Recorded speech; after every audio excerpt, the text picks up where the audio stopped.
Now, for those who want to truly speak with the locals here in Israel, it's not enough to study from a book. You also need to learn the language of the street. But how do you efficiently go about doing that? Joining me to discuss the CEOs and co-founders of Ulpan-Or, Yoel and Orly Ganor. Thank you both so much for coming in again.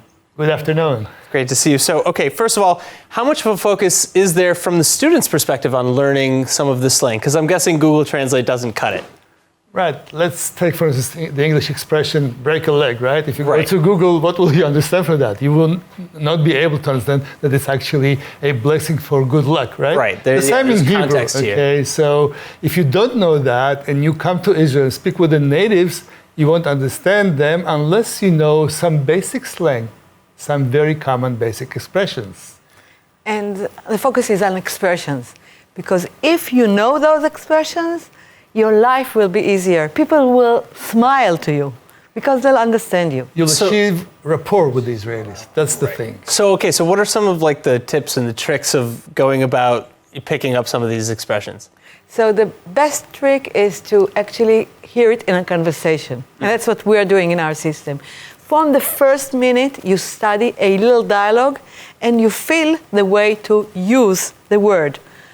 And for instance, we want to give you some examples. There is the word in Hebrew, sababa.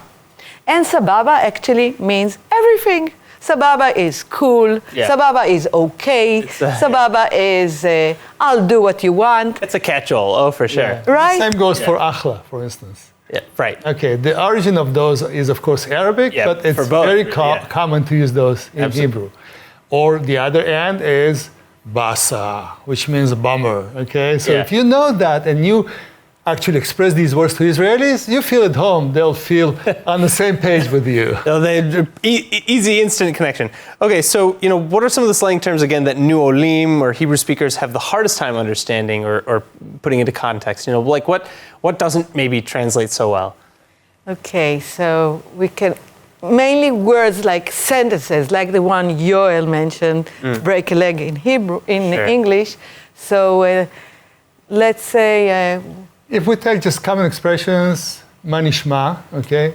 What's going on, okay? Or what's up, okay? Ma nishma could be, we used to listen to our kids and others. You can have an Israeli speaking to his friends. He'll ask him, ma nishma, ma holech, what's going on, ma kore, what's up, ech holech. So the same thing, but people can spend a few minutes just asking the same question and answering sababa or hakol tov, everything is okay. So if you are into that, again, you'll become a total Israeli instantly. You just bounce from one to the next. It's perfect. Right. And fake it till you make it, in a sense. So, okay, how many of these phrases, these slang words, do you include in the course from the get-go? We do it from day one, from the first book. And that's the time to tell you that now, during August and September, we have our summer sale. Summer sale on all the books we designed, because we understood that if people want to speak Hebrew like an Israeli, they just have to pick one of our digital books and be able to do it, because you can hear it, see it, and speak it. And at each level, you have the slang particular to that level, okay? So you don't get stuck with the slang you learned, at level Aleph. When you go Bet, Gimel, Dalet, each one has more and more, sometimes more intricate, sometimes more complex slang, but it will help you feel an Israeli right away at that level. Well, it sounds very, sababa and achla and very cool. Yoel, Orly, it is so great to have you back with us. Thank you so much again. Thank you. Hi everyone, it's Emmanuel Kadosh. I wanted to invite you all to subscribe to ILTV Plus, where you can find our daily news and updates about Israel. And not only that, but live feeds, entertainment, our kosher food show, and so much more. Needless to say, your subscription to ILTV Plus helps us grow and create more content while also supporting the state of Israel. Our app is available on all platforms and devices, so I'll see you guys there.